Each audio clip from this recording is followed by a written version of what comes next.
bakal membahas tentang kaidah kebahasaan teks prosedur yang ada di kurikulum sekolah penggerak kelas gede, yakni kelas 7. Ada apa sajakah kaidah kebahasaan teks prosedur pada kurikulum ini? Yuk kita simak dan kita pelajari bersama. Tujuan pembelajaran dari materi ini yakni peserta didik menganalisis ciri kebahasaan dalam teks prosedur dengan cermat. Kaidah kebahasaan teks prosedur yang pertama ada konjungsi kronologis, yang kedua ada pelesapan kata, yang ketiga ada kalimat ajakan, selanjutnya ada kalimat larangan, dan selanjutnya ada kalimat inversi, terakhir ada adverbia. Kita pelajari satu persatu ya. Yang pertama ada konjungsi kronologis. Konjungsi atau konjungtor adalah kata hubung. Konjungsi adalah klausa, kalimat dengan kalimat, dan paragraf dengan paragraf. Konjungsi kronologis merupakan kata yang menghubungkan dua buah klausa atau lebih, lalu, sebelum, setelah, pada akhirnya, mula-mula, kemudian, sementara itu, pertama, kedua, ketiga. Selanjutnya, Ibu ingin menguji pemahaman kalian tentang konjungsi kronologis. Mari guys. Pertanyaannya, konjungsi kronologis apa yang tepat untuk melengkapi kalimat tentang tersebut? Silakan pertanyaan ini dan jawabannya kalian tulis di catatan ya. Sudah? Baik, kita lanjutkan. Yang kedua ada pelesapan kata. Ada pembahasan yang kedua, yaitu pelesapan kata. Pelesapan atau penghilangan bagian tertentu yang sama dan sudah disebutkan sebelumnya. Pelesapan banyak terjadi pada kalimat yang subjeknya, predikatnya, atau objeknya sama sehingga tidak perlu disebutkan lagi. Contoh, kita lihat kalimat pertama. Campurkan tepung, air, telur, dan gula dalam satu wadah. Kalimat kedua, aduk sampai tercampur secara merata. Nah, ketika kita melihat kalimat pertama, ini tertera jelas akan subjeknya, yakni ada tepung, air, telur, dan gula. Sementara kalimat kedua, ini tidak terlihat subjeknya. Apa yang harus diaduk sampai tercampur secara merata di sini tidak dijelaskan. Maka ini adalah kalimat yang sudah mengalami pelesapan. Ketika kita membedah kalimat kedua ini, maka akan ditemukan yakni ada subjek tepung, air, telur, dan gula yang tidak disebutkan kembali dalam kalimat kedua. Kalimat sebelumnya yaitu aduk tepung, air, telur, dan gula sampai tercampur merata. Nah, karena di sini subjeknya sama dengan kalimat pertama, maka terjadilah pelesapan kata pada kalimat kedua. Baik, sudah paham ya? Sekarang Ibu ingin menguji pemahaman kembali dari Ananda terkait materi pelesapan melalui pertanyaan. Nih, ada resep ketan hitam. Kalimat pertama, masak tepung ketan dan cairan santan selama 30 menit. Kalimat kedua, aduk terus hingga mengental dan berwarna kecoklat. Pertanyaannya, apakah yang dilesapkan dalam kalimat kedua? Jelaskan. Silakan Anda jawab kembali pertanyaan ini. Tuliskan soal dan jawabannya di buku catatan. Sudah, kita lanjutkan ke materi kebahasannya. Yakni ada kalimat ajakan. Kata ajakan merupakan suatu anjuran atau permintaan untuk berbuat. Dengan demikian, kalimat ajakan adalah kalimat yang berisi ajakan kepada orang lain untuk melakukan suatu perbuatan. Contoh, duduklah di kursi dengan tegak. Simaklah video ini sampai selesai. Kalimat ajakan yang ada di dalam teks prosedur ini biasanya mengarah kepada kalimat perintah. Sudah paham ya? Sekarang kita akan coba uji pemahaman lagi. Buatlah kalimat ajakan tentang makan 4 sehat 5 sempurna. Ini cluenya adalah makan 4 sehat 5 sempurna. Jadi Ananda kita untuk membuat kalimat ajakannya ya. Yang kedua tentang game online. Ananda silakan buat kalimat ajakan. Sudah? Kemudian kita lanjut ke kaidah kebahasaan selanjutnya. Yakni ada kalimat larangan. Kalimat larangan ditandai dengan penggunaan kata jangan, dilarang, dan tidak boleh. Contohnya, jangan menaruh barang terlalu banyak, sebaiknya tidak menggunakan air panas. Nah, di dalam kalimat larangan ini biasanya disertai dengan kalimat saran. Jadi, ketika ada Ananda memberikan sebuah contoh kalimat larangan, tidak semata-mata Ananda tidak memberikan saran perbaikannya. Kita lanjutkan ke uji pemahaman. Buatlah kalimat larangan tentang makanan cepat saji. Yang kedua tentang begadang. Jadi Ananda diminta untuk membuat 2 kalimat larangan. Kalimat larangan pertama berisi larangan makanan cepat saji, dan kalimat larangan kedua berisi larangan begadang. Sudah? Baik, kita lanjut ke kaidah kebahasaan selanjutnya. inversi. Kalimat inversi adalah kalimat pernyataan yang predikatnya terletak di awal sebelum subjek dan objek. Dalam teks prosedur, kalimat inversi digunakan sebagai kalimat larangan dan kalimat ajakan dengan adanya penggunaan partikel lah dan kan. Contohnya, ambillah 2 buku pelajaran. Ambillah ditambah 2 buku pelajaran. Ini kalimatnya terdiri dari seperti ya. Ambillah dia berposisi sebagai predikat, 2 buku pelajaran berposisi sebagai subjek. Nah, Anda sudah paham tentang kalimat inversi ini? Jadi kalimat inversi adalah kalimat yang predikatnya terletak di awal sebelum subjek dan objek. Baik, sudah paham ya? Lanjut uji pemahaman. Temukan 2 kalimat inversi dari teks tetap rileks saat di kelas di buku paket halaman 78 hingga 79. Jadi Ananda sekarang buka buku paketnya, lalu cari teks tetap rileks saat di kelas dan cari atau temukan 2 kalimat inversi yang ada di dalam teks tersebut. Selamat mencari. Sebelumnya kita lanjutkan dulu materinya ke kaidah kebahasaan berikutnya, yakni ada adverbia. Adverbia adalah kelas kata yang memberikan keterangan pada verba, adjektiva, atau kalimat. Singkatnya, penggunaan adverbia dalam teks prosedur yakni berfungsi sebagai batasan keterangan terhadap kata kerja atau hal yang sedang dikerjakan. Contohnya, cucilah buah sampai bersih. Nah, ada kata di garis bawahi sampai bersih. Sampai bersih pada kalimat tersebut adalah keterangan cara terhadap kalimat sebelumnya. Jadi sampai bersih ini berposisi sebagai adverbia sebab dia memberikan keterangan cara sebagai batasan atas apa yang dikerjakan pada kalimat sebelumnya. Adverbia yang sering digunakan pada teks prosedur yang pertama yakni keterangan cara. Contohnya, tumbuk semua bahan itu hingga hancur dan tercampur rata. Ini adalah keterangan cara ya. Selanjutnya ada keterangan alat. Masukkan sorbet ke dalam wadah tertutup. Wadah tertutup adalah adverbia. Kemudian ada keterangan tujuan. Ingatlah untuk selalu berolahraga agar tubuh sehat. Agar tubuh sehat adalah adverbia tujuan. Dan selanjutnya ada keterangan jumlah. Ulangi cara yang sama 2 kali. Adverbia ini diingatkan kembali di dalam teks prosedur biasa digunakan sebagai batasan. Sudah paham ya Anda semuanya ya? Kita akan lanjutkan ke uji pemahaman. Lengkapi kalimat berikut dengan adverbia. Yang pertama, hancurkan semua bahan, titik-titik. Yang kedua, sisihkan buah cincang sebanyak titik-titik. Nah, silakan Ananda semua kerjakan uji pemahaman yang sudah disampaikan dimulai dari konjungsi, kalimat ajakan, kalimat larangan, kalimat inversi, hingga adverbia. Kemudian hasil pekerjaan Ananda bisa disiapkan ke ibu untuk koreksi dan akan kita bahas. Yang kalian simak tadi ada beberapa berdasarkan dalam teks prosedur. Yang pertama apa? Konjungsi kronologis. Yang kedua? Sifat kata. Yang ketiga? Keempat? Kelima? Yang terakhir? Udah paham belum tentang kebahasaan dalam teks prosedur itu? Apa konjungsi kronologis? Konjungsi itu apa, Nak? Apa? Jadi, konjungsi kronologis itu adalah kata hubung yang menggambarkan urutan kejadian. Contohnya seperti lalu, sejak itu, kemudian, setelah, dan sesudah. Nah, jadi itu termasuk ke dalam konjungsi kronologis dalam teks prosedur. Yang kedua, itu ada pelesapan kata. Siapa yang tahu pelesapan kata? Apa? Ya, jadi pelesapan kata itu adalah penghilangan kata yang telah disebutkan pada kalimat sebelumnya. Contohnya tadi seperti misalnya aduklah telur, tepung sama gula. Kemudian mengalami pelesapan katanya menjadi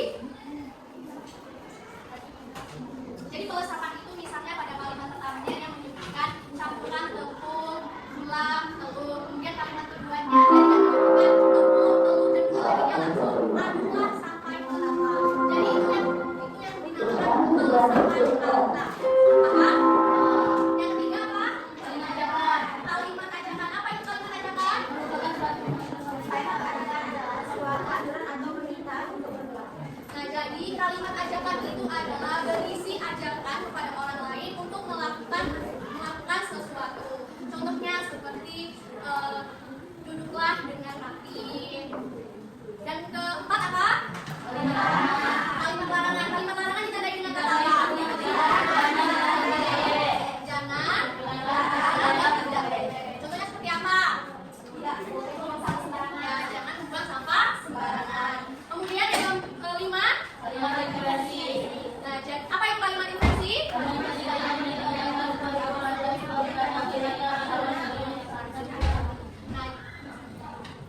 Coba satu orang aja.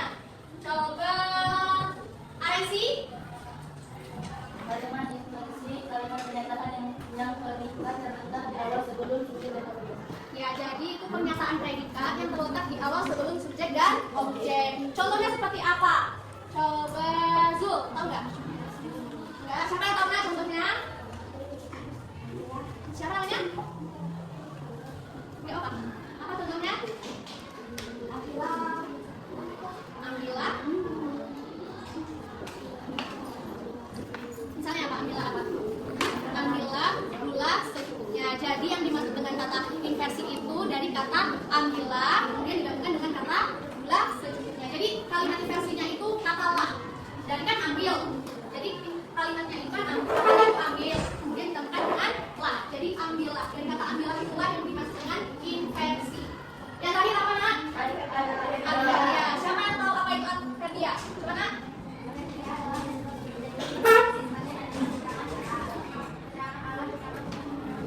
Ya, jadi adverbial itu adalah kata keterangan untuk kata kerja maupun kata sifat. Contohnya seperti apa? Ada yang tahu contohnya? Keterangan cara contohnya seperti apa?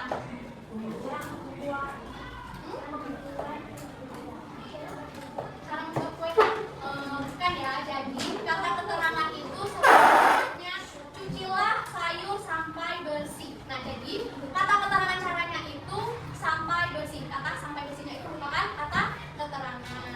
Sampai sini paham? Masih ada yang ingin ditanyakan? Udah dicatat semua belum tadi? Pengertian-pengertiannya udah?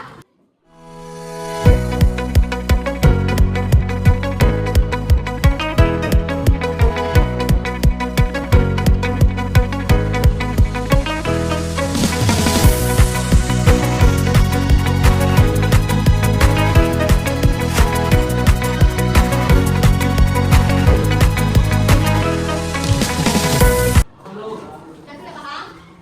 Jadi dijelaskan sekali lagi kalau konjungsi kronologis itu adalah kata hubung yang menggambarkan urutan kejadian. Contohnya seperti apa nak? Sejak itu, kemudian sebelumnya, sesudah, lalu, pada akhirnya. Yang kedua itu pelesapan kata. Pelesapan kata itu adalah kata yang dihilangkan dari kalimat sebelumnya. Contohnya seperti buka buku paket halaman 83.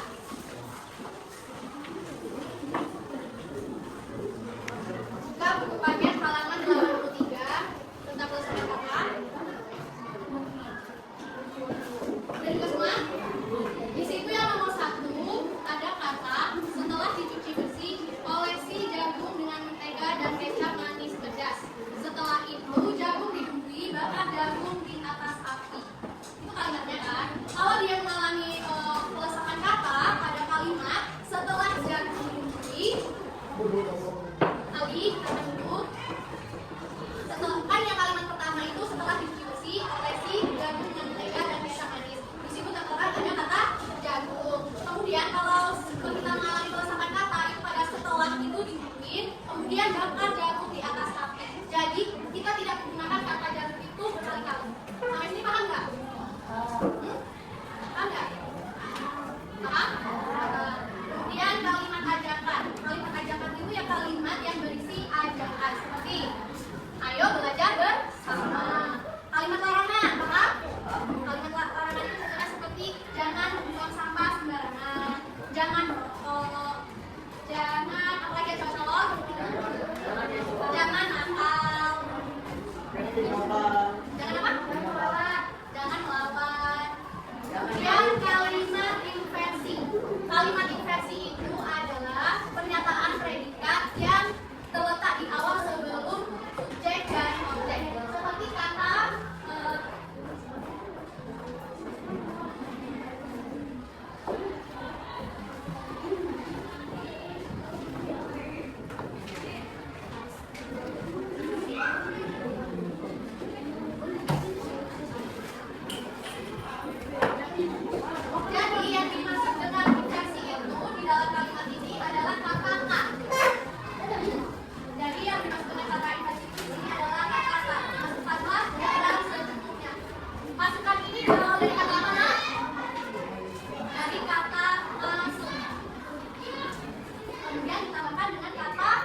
sekreatif kalian dari kalimat ini untuk mengajarkan kepada orang lain itu sama.